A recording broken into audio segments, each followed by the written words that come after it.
First steps for the content packs for GDPR, CCPA and POPI Act. This tutorial was created with the Adoption Readiness tool. So as a first step, what are the content packs? They are the full official regulations in ALM Octane or ALM Quality Center, the General Data Protection Regulation from the European Union, the California Customer Protection Act from California, or the Protection of Personal Information Act from South Africa. The goal is to manage regulatory projects professionally. And yeah, that's not spreadsheets. How does it work? ALM Octane or ALM Quality Center are the single source of truth for your regulatory projects. And they contain use cases and references to relevant products. As a next step, how do you get the content packs? Please download them and the documentation from the link you see on the screen. Step 3, let's start.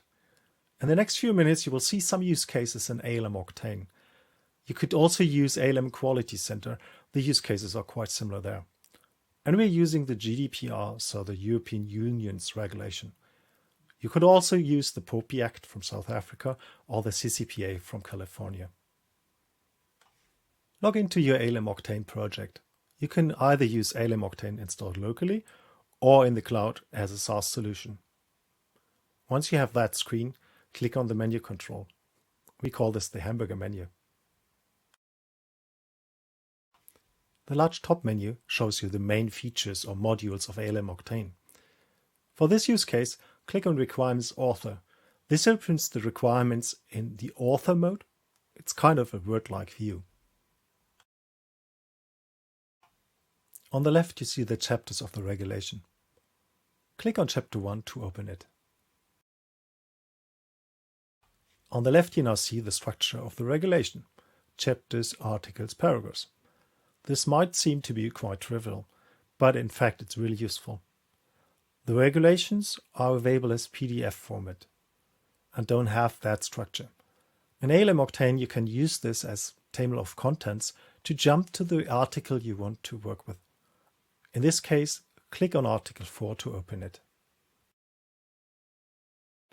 Article 4 Definitions has various sections, so click on 5 to open that section. So that was easy. We're now at section 5 of Article 4 of the GDPR. This is the original text of the GDPR. And in fact, you can have it in any of the 24 EU languages. And for the POPI Act in South Africa, you can have it both in Afrikaans and in English. So this was the author mode, where we see the regulation in a Word-like style. We will now change to Manage mode, where we see each entity individually. To see all elements, we click on the root element of the tree, Requirements.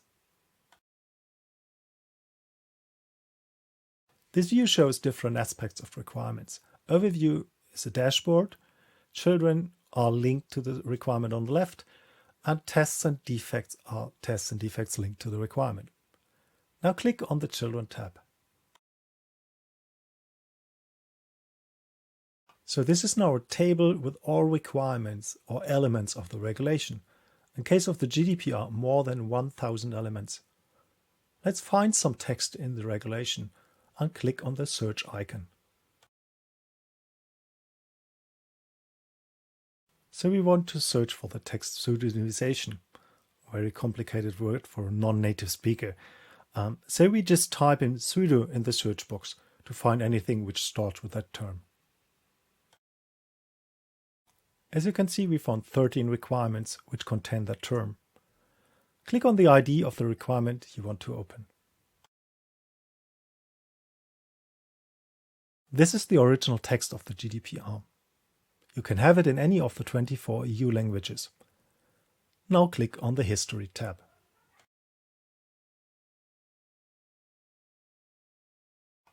The history shows the audit trail of the item, so we can see who changed what, when. Now click on the Details tab. Following or notifications are really useful to understand when an item was changed. So click the Follow button to activate following this item. So now following this item with the standard notification settings, but we can manage when we will get a notification, and to do that, click the arrow button.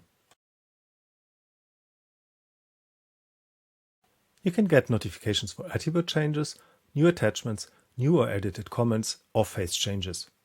And you can define if you get these notifications by email or in your My Work folder in ALM Octane. Let's activate notifications for attribute changes.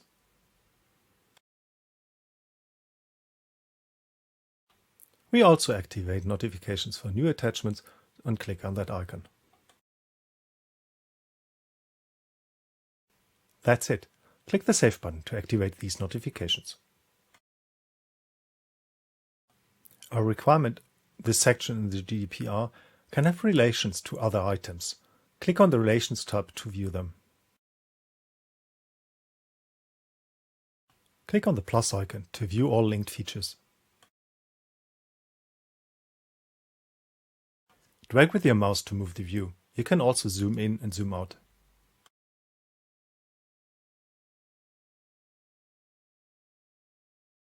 Click the plus icon to view all linked defects.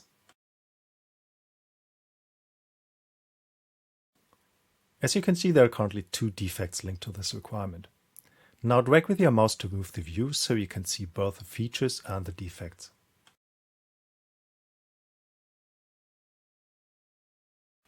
Now let's have a look at one of the features which is linked to our requirement.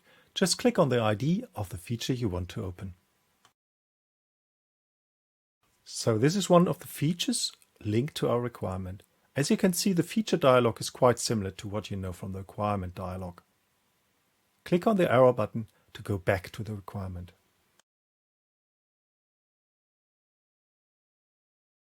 We currently have 2 defects linked to our requirement. We will now add a relation or link to another defect. As you can see, you can link various other items to our requirement. For the example, click on Linked Defect. You can use the search icon and the filter to find the defects you want to link to your requirement. Then tick the box for the defect you want to link to the requirement. Now click the Add button to link the defect to the requirement. As you can see, there are now 3 defects linked to the requirement. Click on the plus icon to view all linked defects. Drag with your mouse to move the view.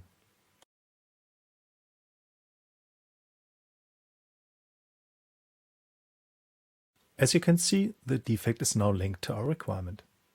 We now want to go back to the list of requirements, so the whole regulation. To do that, click on the Requirements link.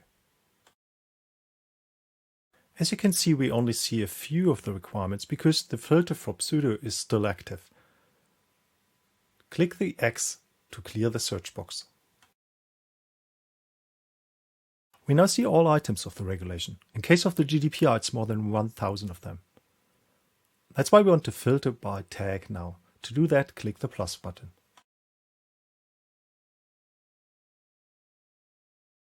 In this example, we want to filter for the tag corrigendum. It's sufficient to type the first characters in the search box. It just needs a few characters to find the correct item. So click on corrigendum.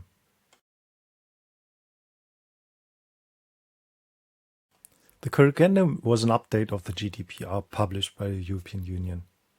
We want to analyze what changed for a specific item. So click on the ID of the requirement you want to analyze.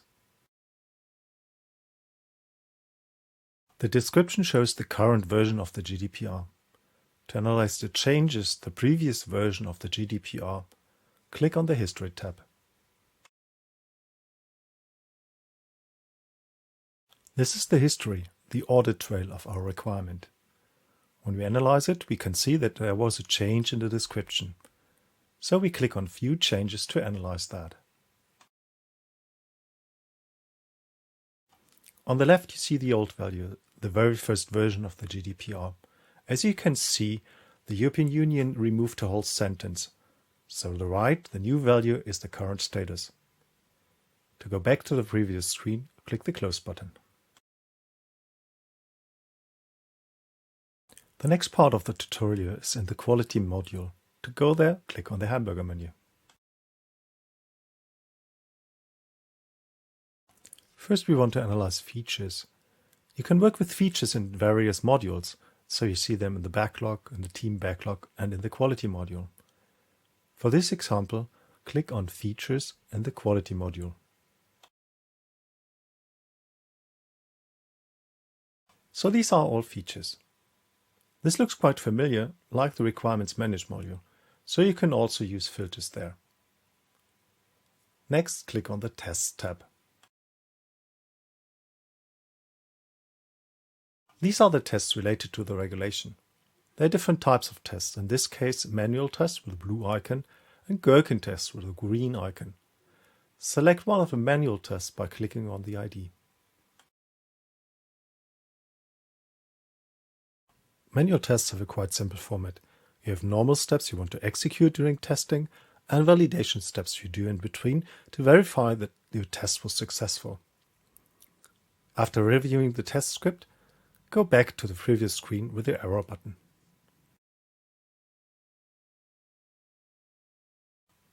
Now we want to open a gherkin test, so just click on the ID of one of the gherkin tests.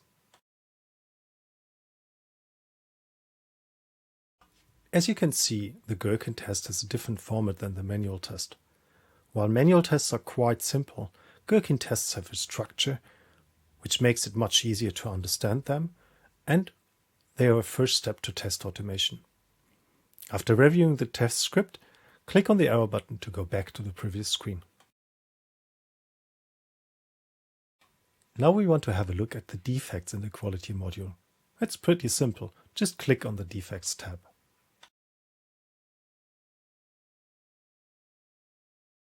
As before, just click on the ID of the defect you want to open.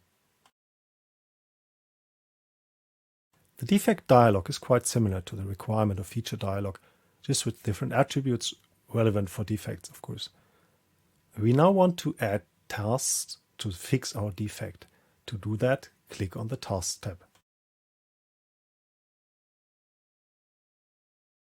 As you can see, our defect currently doesn't have any tasks to fix it. So click on the plus icon to add a new task. Just put in the name of your task. For example, prepare concept to synchronize test data.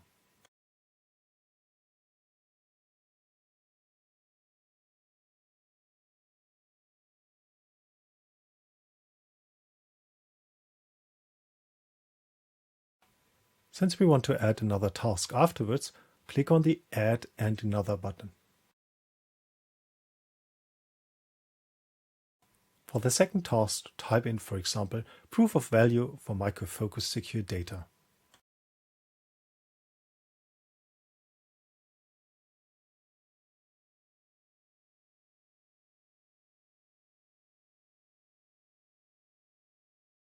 To add this task, just click on Add. As you can see, our defect now has two tasks attached. You can just grab one of the cards and drag it into the column In Progress. It's that easy to indicate you're working on it. This taskboard can be used to manage really large software development or regulatory projects. Now we are going to a different module, the dashboard. To go there, click on the hamburger menu.